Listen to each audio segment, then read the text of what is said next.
What I wanted to talk to you guys about today, and for some of you, this isn't a new topic, okay? What it is all about this ability to diagnose and repair the problem. And as many of you know, I'm a gigantic fan of Brene Brown and also a guy named Tim Ferriss. Now, there's this book that Tim wrote called The Tribe of Mentors. And in that book, Brene Brown is featured. He interviewed her and he asked her this question right here. What is one of the best or most worthwhile investments you've ever made? And this was her answer. And this is the part that I know many of you have heard before, but problem identification is always a sound investment of time, money, and energy. Einstein said if I had an hour to solve a problem, I'd spend 55 minutes thinking about the problem and 5 minutes thinking about the solutions. It feels uncomfortable to spend time and resources trying to figure out exactly what the problem is. We want to jump to fixing way too fast. Most of us are plagued with action bias and really struggle to stay in problem identification. I've found that getting clear on what's wrong and why it's a problem is the best investment you can make at home or work. And that was, again, how Brene answered that question. And the thing that I want you all to really hear there, particularly those high D rainmakers, I charge into every problem head first, is that we have a bias towards action and oftentimes kind of run out onto the field without properly diagnosing what it is that the issue is. And so what I wanted to offer you guys today is a very simple system that I've created. I probably made this 3 or 4 years ago to help chunk down the problem and ultimately diagnose what the issue is, okay? So the first thing is this acronym called MASS, M-A-S-S. So when we're dealing with a problem, meaning we're getting results, but they're not the results that we want or intended to get, I find that it's a combination of 1 or 4 of these issues. So the first one is mindset. Second, activities, then skill set and systems. So what I'd like to do today is spend a little bit of time just dissecting each one of these, just to give you some questions and perspectives, whether you're diagnosing a challenge within yourself and your own thinking, or maybe within your team or even your family, right? I think that this model really holds true regardless of where you're looking to improve. So let's start with mindset. Whenever I talk about this, I always go to the 3 attitudes. And so I love this perspective. The first attitude is, are you a thermometer or a thermostat? Or I'm sorry, are you a thermostat or a thermometer? Now here's the difference. Thermostats set the temperature in the room. Thermometers just adjust to whatever the temperature is. And see, this is so true today in the market as the market has gotten tighter and tighter and more challenging, right? Some people are thermostats and they say it doesn't matter what the market's going to do. I'm not going to change the goal. I'll change my approach, but I believe that we live in an abundant world and I'm going to absolutely hit my goal. Right? Whereas the thermometers are the people who buy into that story of, oh, it's low inventory and it's really hard and none of my offers get accepted and all the other reasons, excuses, whatever. So I know what I would rather be. I'd rather be a thermostat, and I know all of you would be too. Now, the second one is, are you a yes, how, or a no, because? So yes, how people are the people who have, listen to what I'm about to say. Yes, how people are people who have an amazing relationship with possibility. See, your relationship to possibility governs every thought, feeling, and action. What you deem as possible is ultimately governing your results, okay? Whereas no because are those people who they view every little thing as obligation, or they look at everything with this pessimistic point of view. Now, I don't want you being a Pollyanna, just walking around being a yes person, and yet I want you to approach the world, the business, whatever it is that we're seeking to solve a problem in the form of a possibility thinker, and that means that you are a yes how versus a no because. And then ultimately, the last one, are you a patriot or a mercenary? Here's the difference. Patriots work for a cause. Mercenaries work for a check. So one thing I posted in the Facebook group a few weeks ago was, don't sacrifice the vision to hit the goal. And I had a lot of different people post their answer to what they thought that meant. And here's what it meant when I put it in, is that you don't want to sacrifice your value system, the core values of your organization, just to make money. The goal is not that important. What's more important is running an organization, whether you're a rainmaker, operations, or you're an agent on a team, that you're doing it and operating within your value system, because at the end of the day, that's what we all want. That's what makes us come alive, right? And so sit back for a second as you look at the challenges, issues, problems, things that you're seeking to achieve. And if you're looking at the mindset perspective, run it through these three perspectives. Am I being a thermostat or a thermometer? Am I being yes, how, or no, because? And am I acting as a patriot or mercenary? Now, the second thing I said was activities. So activities, I think there's kind of two questions here, and you've probably heard me ask these as it relates to anxiety or fear, but they also work in this context as well. The first one is, what are you not doing that you know you should be? So when you look at the results that you're getting, and remember, we don't believe in failure. Here's the definition of failure. Failure is the conscious decision to quit. That's failure. If you're getting results, there's only two types of results, the kinds you want and the kinds you don't want, but you're not failing, you're just producing a result, right? So I want you to change your relationship to failure. But if you're getting results and they're not the ones that you want, then ask yourself, what are you not doing that you know you should be? And oftentimes, though, again, we go back to that action bias, we don't ask the question that is counter to this one, which is, what are you doing that you know you shouldn't be? Many of you would actually get further ahead, that instead of operating off of a to-do list, you would create a not to-do list. What are the habits or activities or things that you're engaging in that you know you shouldn't be?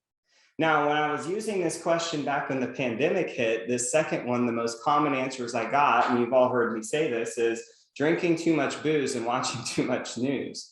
But remember, these questions can be used in all areas of your life, not just your business, but in the activities section, these are the two questions I would encourage you to be asking.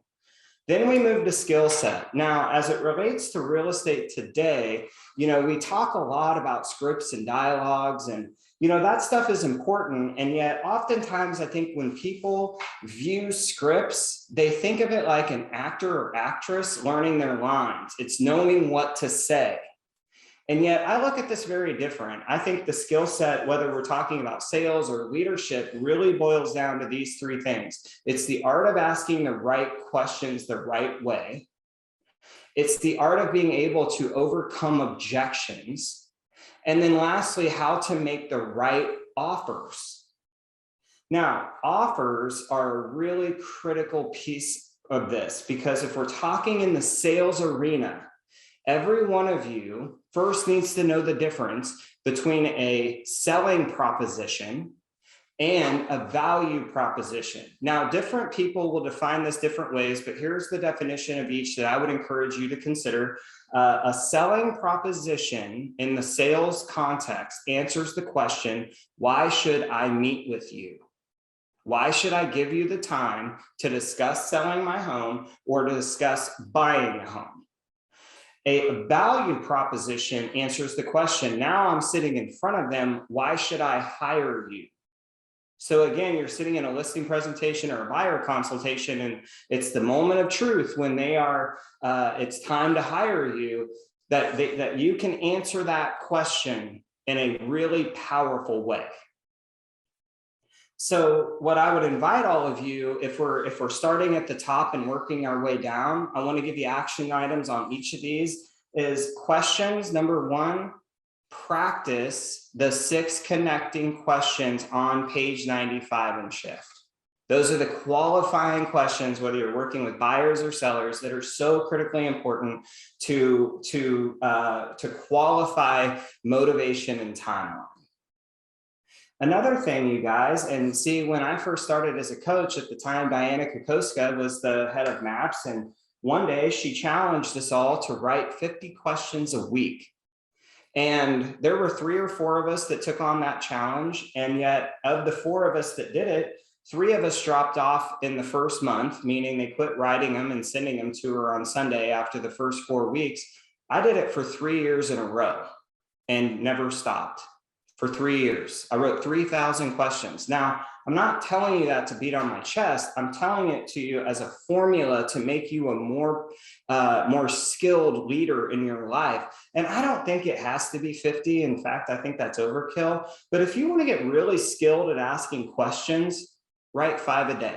Even if you just did that on work days, that's 25 a week. Do that for an entire year, and you will notice a completely different level of influence. Now, objections, here's what you do, you guys. Right now, let's not even be so much concerned about the objection handlers. What we want to make certain of is, are we being timely with our objections? And what that means is, are we handling the objections of today's market? And so as you're going through your week, anytime a buyer, a seller, or an agent has a question that you can't answer with something solid, write it down. Create an objection log. And that objection log then becomes your training calendar the next week, because what's so cool about being a part of Keller Williams is we have the largest real estate network on the face of the planet. And we don't have to be the library. We don't have to know the answer to everything. Our job is to be the librarian. We just have to find the person who knows the answer.